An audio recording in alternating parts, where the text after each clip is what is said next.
Welcome to Aadya TV. మనతో పాటు గురువర్ణ అభ్యర్థి జనార్దన్ ఉన్నారు. ఆయన అడిగి తెలుసుకునే ప్రయత్నం అయితే చేద్దాం. అన్న నమస్తే. నమస్తే. చెప్పండి అన్న, ఈరోజు కోర్టు కూడా తీర్పిచ్చింది ఈ గ్రూప్ 1 మీరు వేసిన కేసును. దీన్ని ఎట్లా చూస్తారు మీరు? దీన్ని స్వాగతిస్తున్నాం. 100% స్వాగతించాల్సిందే. కానీ ప్రభుత్వం స్వాగతించకుండా ఒక చెంప బలగొట్టుకొని రెండో చెంప బలగొట్టుకోవడానికి రెడీ అయ్యి దానికి సిద్ధమై ఇప్పుడు హైకోర్టుకు మళ్ళా డివిజనల్ బెంచ్ పోవడానికి సిద్ధమవుతుంది. మేము ఒకటే అడుగుతున్నాం, ఈ ఉద్యోగ నియామకాలైన దానిని ఏ పార్టీ కూడా రాజకీయం చేయొద్దు అనేటటువంటి ప్రతిపక్షాలు చెప్తున్నాయి. ప్రతిపక్షాలు చెప్తున్నప్పుడు అధికార పార్టీలో ఉన్నటువంటి కాంగ్రెస్ ఈ నియామకాలను ఎందుకు రాజకీయం చేస్తుంది? ఒకరోజు 60,000 ఇచ్చిన, ఒకరోజు 70,000 ఇచ్చిన, ఒకరోజు 1,00,000 ఉద్యోగాలు ఇచ్చినవని. ఇది ఒక రాజకీయ ప్రక్రియనా? ఉద్యోగాలు నింపడం అనేది నీళ్ళు నిధుల నియామకాలపైన తెలంగాణ వచ్చింది. నియామకాలు అనేటువంటి ఒక మన జన్మ హక్కు. ఉపాధి కల్పన అనేది రాజ్యాంగం ఇచ్చినటువంటి ఒక ప్రొవిజన్స్ ఉన్నాయి, ఆర్టికల్స్ ఉన్నాయి. దాని ప్రకారం రావాలి. దీనికి ఉపాధిని ఇచ్చినా నేను ఇచ్చినని దాన్ని ఏదో వాళ్ళ ఇంట్లోకి వెళ్ళి ఉద్యోగాలు ఇచ్చినట్టు, ఇంట్లో పాలేరు ఉద్యోగాలు ఇచ్చినావా, లేకుండా నీ ఇంట్లో ఇంకేదైనా ఉద్యోగం ఇచ్చినావు, ఏమి ఇచ్చినావు? నీ ఇంట్లో పైసలతోటి ఇస్తున్నావు, దేనితోటి ఇస్తున్నాం? ఇవాళ మేము ఇచ్చేటటువంటి పైసలతోటి, మేము కట్టే పన్నులతోటి మీరు ఉద్యోగాలు చేస్తున్నారు. ప్రభుత్వం నడపడం కొరకు, ప్రభుత్వము ఒక మంచి పరిపాలన, సుపరిపాలన అందించడం కొరకు అది ఖచ్చితంగా ఉండాల్సినటువంటి ఒక పని చేసేటటువంటి వ్యక్తులు ఉండవలసింది. దీన్ని రాజకీయం చేసేది ఏంటా? ఇంకొకటి, ఇక్కడ గవర్నమెంట్ ఏదైతే స్వీకరించాల్సింది ఉన్నదో అదేంటంటే మిమ్మల్ని ఎగ్జామ్ పెట్టమన్నది. ఎప్పుడు? రీమెయిన్స్ రీకరెక్షన్ చేయలేనప్పుడు. రీవాల్యుయేట్ మీరు చేయలేరు. 1 చేసినా, 2 చేసినా, 3 చేసినా అన్నారు. మీరు ఈ మధ్యకాలంలో ప్రొఫెసర్లు లేకనే మీరు చేయలేకపోయారు. 14 ఏళ్ళు ప్రొఫెసర్ నింపలేదన్నారు, మీరు నింపిర్రా? నింపలేదు. ఈ 6 నెలల్లో ఏమైనా నింపిర్రా? నింపలేదు. మరి మొన్ననే వానితోటి వీనితోటి ఎవరితోటి పట్టుకొచ్చి దిద్దిచ్చిర్రు. మరి ఇప్పుడు మళ్ళీ ఓన్తోటి దిద్దిస్తాం? చెప్పు.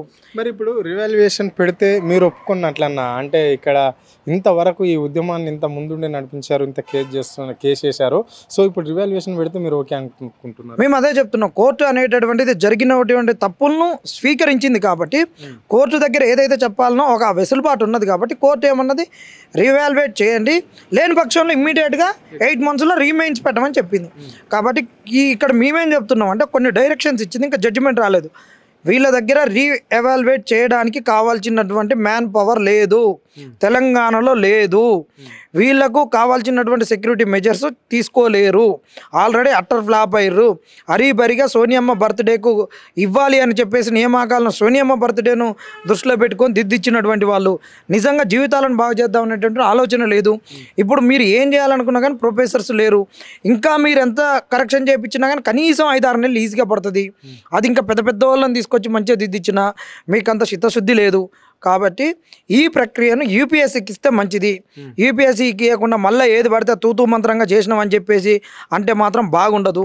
ఇంకొకటి చెప్తున్నాం, ఈ నుంచి మీరు నేర్చుకోవాల్సింది ఒకటి, ప్రభుత్వము ఏం నేర్చుకోవాలంటే ఇవాళ మేము లేవలేసినటువంటి అంశాలు 16 మంది ఎక్కువ వచ్చిర్రు అనేది జెల్ పెన్ తోటి రాయకూడదని చెప్పినటువంటి అంశము, తర్వాత పిఎంఎల్ ఇవ్వలేదని చెప్పినటువంటి అంశము, దాని తర్వాత మీరు 2వ ఎవాల్యుయేషన్ 3వ ఎవాల్యుయేషన్ చేయకూడదని చెప్పింది, మీరు నార్మలైజేషన్ చెప్పిన దానికి కోర్టు అంగీకరించలేదు, అది మీరు మోడరైజేషన్ చేయాలి.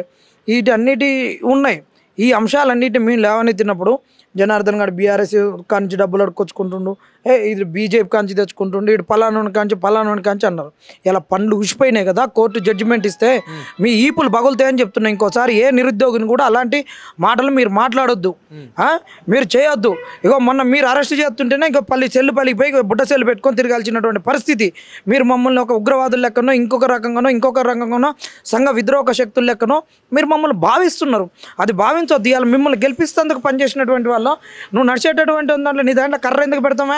ఏమిటికి సోయిందా, బుర్ర ఉందా లేదా? ఇప్పుడు కోదండరాం సార్ ఇంటికాడికే పోయిన కోదండరాం సార్ లేడు. మీకు ఒకటే చెప్తున్నాం, డివిజనల్ బెంచ్ పోతే ఈ బలుగుద్దని చెప్తున్నాం. ఈ ప్రభుత్వాన్ని అంటున్నాం.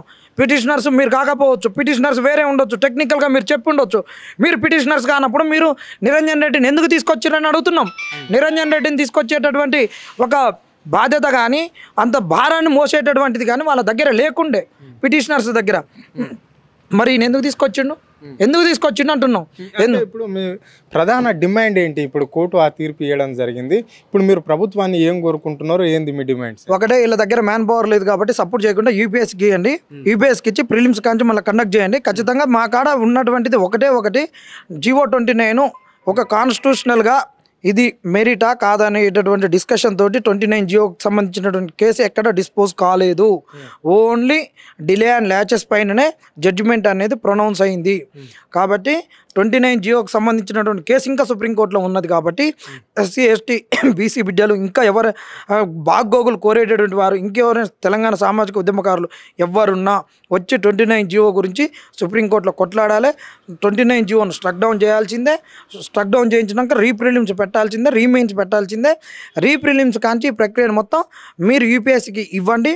మీరు ఇప్పటివరకు అయితే ఏదైతే తప్పు చేసిర్రో ఆ దానిని మీరు పాప ప్రక్షాళన చేసుకున్నట్టుంటుంది. ఎప్పుడు యూపీఎస్కి ఇస్తే మళ్ళీ మీ కాడ ఏది లేకుండా మళ్ళీ మేమే చేస్తామంటే ఏముంది, పాడిందే పాట పాస్బాన్ల దాసరోని పాట అన్నట్టుంటుంది. ఏముంటుంది చెప్పు? మురిగ్గుంటల బొర్లి లేచి ఎన్ని సంతూరు సప్పులు రుద్దితే ఉంటుంది, ఎన్ని మనకు డియోడ్రెంట్లు కొట్టుకుంటే ఉంటుంది, ఏముంటుంది. ఆ కంపు పోదు. ఈ కంపును వదలగొట్టలేదు. ఇంకా టీజీపీఎస్లో ప్రక్షాళన జరగలేదు. మీరు ప్రక్షాళన జరగలేదని చెప్పడానికి ఎన్నోసార్లు నేను నిదర్శనాలు చూపించిన. మీరు ఇచ్చినటువంటి స్టేట్మెంటే నేను సాక్షాత్తు చూపించిన. టీజీపీఎస్లో దొంగలు ఉన్నారు, కోవర్టులు.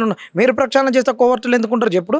మీరు పంపించుకుంటారా కోవర్టులు? ఎవరికి కోవర్టులు? అధికారం వచ్చిన కొన్ని రోజులలోనే టీజీపీఎస్సీని ప్రక్షాళన చేస్తాము అని చెప్పేసి ఇక్కడ గంట పదంగా అప్పుడు పీసీసీగా ఉన్న రేవంత్ రెడ్డి ఇప్పుడు ముఖ్యమంత్రి అయ్యాడని చెప్పాడు. మరి ఇప్పుడు ముఖ్యమంత్రి అయ్యి కూడా దాదాపుగా 22 నెలలు గడుస్తున్నది. మరి ఎందుకు పట్టించుకోలేకపోతున్నా? ఆయన గంటలు మోగించినప్పుడు పక్కనే ఉన్నా నేను. ఈ గంట పదంగా చెప్పినప్పుడు పక్కనే ఉన్నా. టీజీపీఎస్సీని అవన్నీ నేను ఇచ్చినటువంటి ఆలోచనలు వేరే వాళ్ళతో కూడా డిస్కస్ చేసినాం.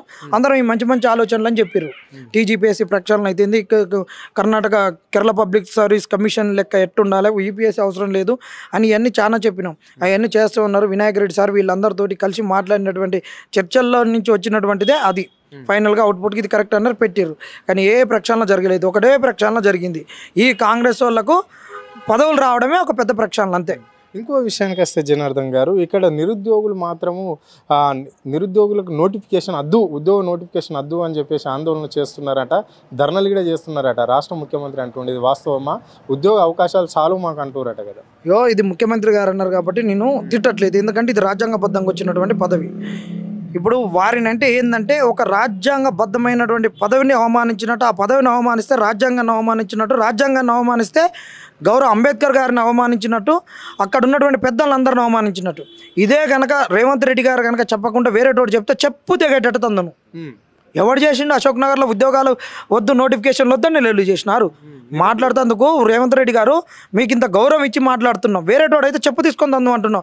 మీరు ముఖ్యమంత్రి గారు కాబట్టి ఈ విధంగా తప్పుడు సమాచారంతో నిరుద్యోగుల్ని కానీ తెలంగాణ సమాజాన్ని కానీ మీరు తప్పుదో పట్టించొద్దని చెప్తున్నాం.